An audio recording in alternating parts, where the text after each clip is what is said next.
Halo semuanya, perkenalkan nama saya Septio Adi Wibowo. Pada kesempatan kali ini saya akan membahas tentang lifelong learning.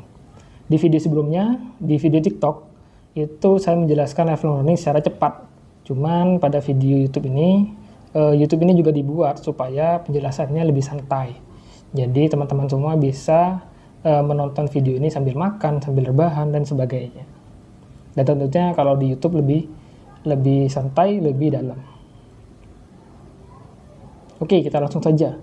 Lifelong learning, dalam segi bahasa, lifelong learning itu kan pembelajaran sepanjang hayat ya.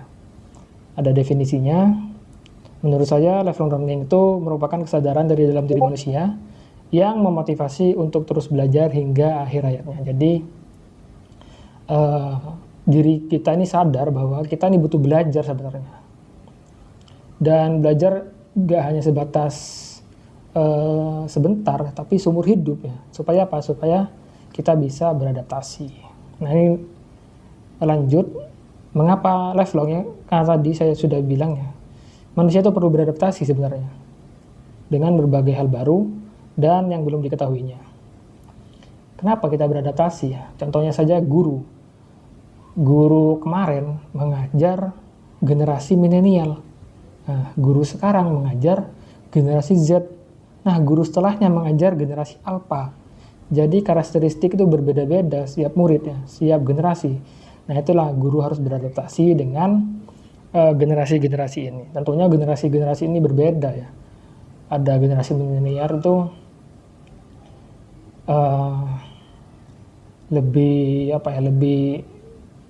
tidak lebih cepat dalam hal teknologi, dalam mengenal teknologi. Sedangkan generasi alpha itu kan sudah dari kecil, sudah dicekokin, sudah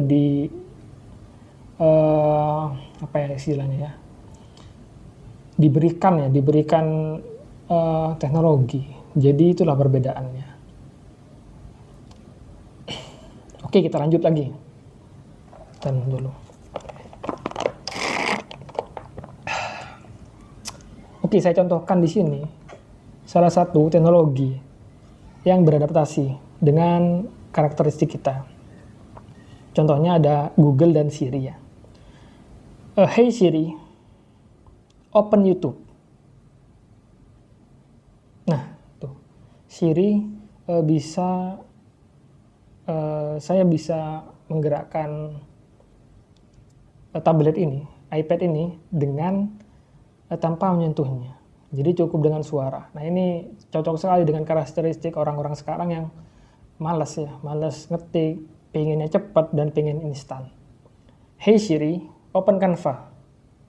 Nah, itu sangat-sangat instan dan sangat cepat. Jadi saya tidak perlu mencari lagi YouTube, tidak perlu mencari lagi aplikasi yang ada di menu seperti itu.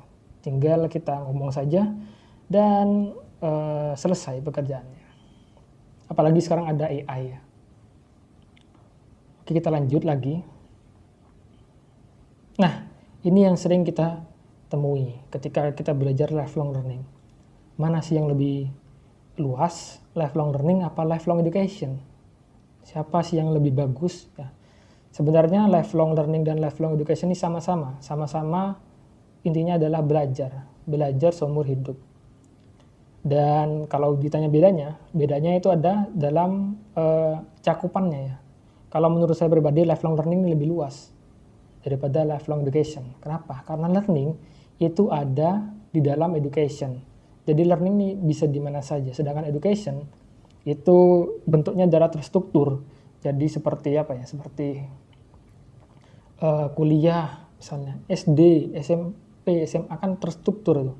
Kita nggak bisa membaca satu buku untuk menyelesaikan pendidikan. Jadi kita harus menyelesaikan banyak buku untuk pendidikan. Sedangkan kalau learning kita cukup bisa menyelesaikan satu buku. Itulah yang bedanya learning dengan education. Itu menurut saya ya. Cuman ada beberapa pendapat lain kalau education lebih luas. Nah, ini bisa dicari sendiri dan bisa dikonstruk sendiri oleh teman-teman mana yang lebih luas. Tapi menurut saya lifelong learning lebih luas dari lifelong education. Oke, lanjut. Tipe-tipe lifelong learner.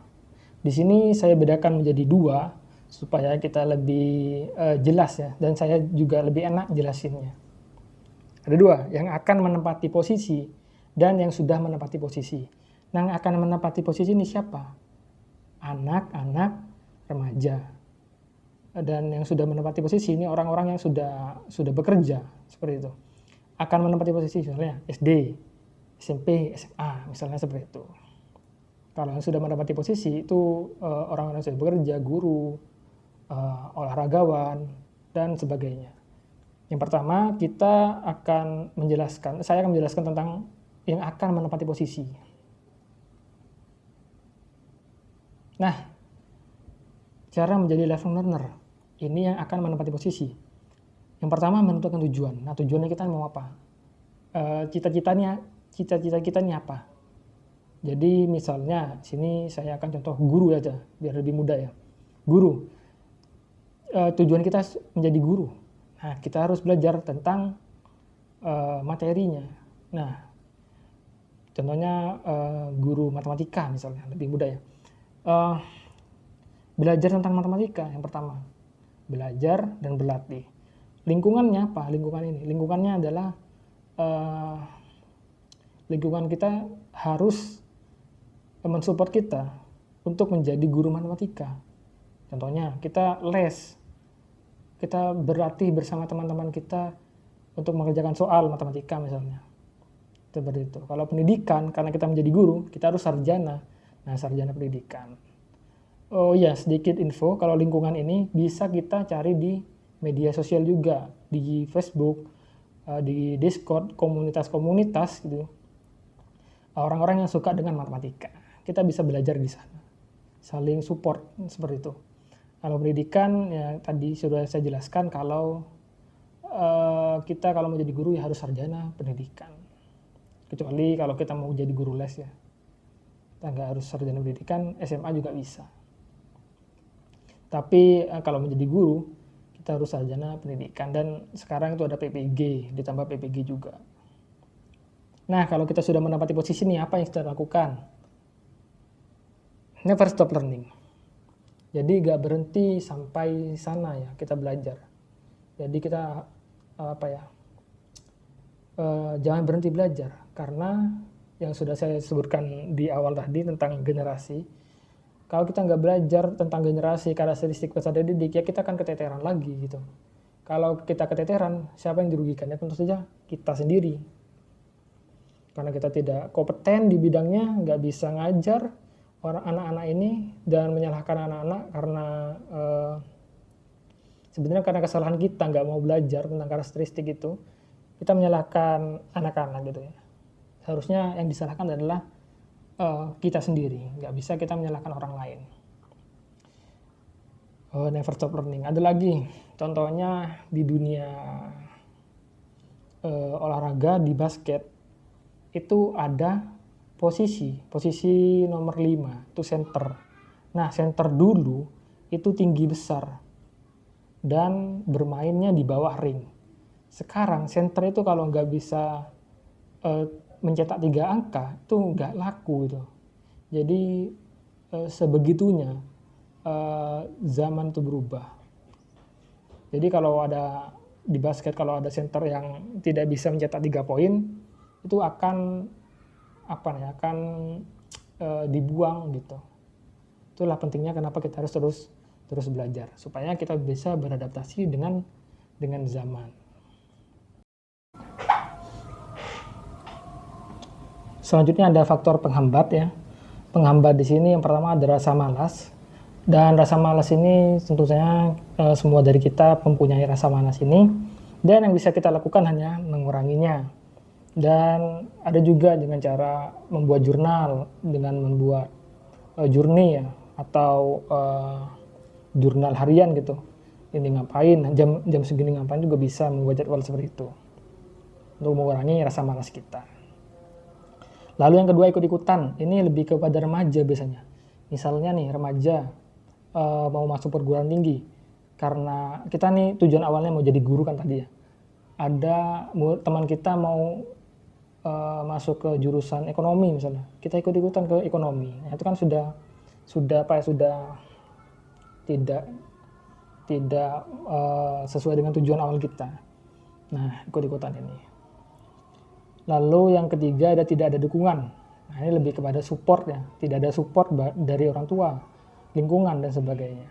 Jadi misalnya nih kita mau jadi guru misalnya, nggak dukung orang tua kita karena guru misalnya, guru jangan jadi guru, gajinya kecil gitu misalnya ya. Apalagi di Indonesia gajinya kecil, aduh jangan jadi guru. Nah, karena tidak didukung, nah ini bisa menjadi faktor hambatan kita. Lalu yang keempat ada kesempatan. Kesempatan ini lebih kepada biaya. Sebenarnya bisa diakali dengan kita mengikuti beasiswa. Cuman beasiswa kan terbatas ya. Dan kesempatan ini tentunya sangat-sangat perlu kita pahami dan sadar diri kalau kita mampu apa tidak gitu ya. Dan kesempatan ini tentunya menjadi faktor penghambat yang sangat-sangat serius. Dan sebelum kita menentukan tujuan kita harus melihat dulu kesempatannya. Bisa nggak kita mencapai itu. Dan yang terakhir ada attitude. Ini lebih kepada pribadi ya. Kalau kita, biasanya orang sering yang suka dengan belajar, itu biasanya tumbuh rasa-rasa yang ngejudge gitu. Pengen apa ya, pengen menghakimi orang lain. Padahal sebenarnya kalau kita belajar lagi, menghakimi orang lain itu nggak baik ya, nggak benar gitu.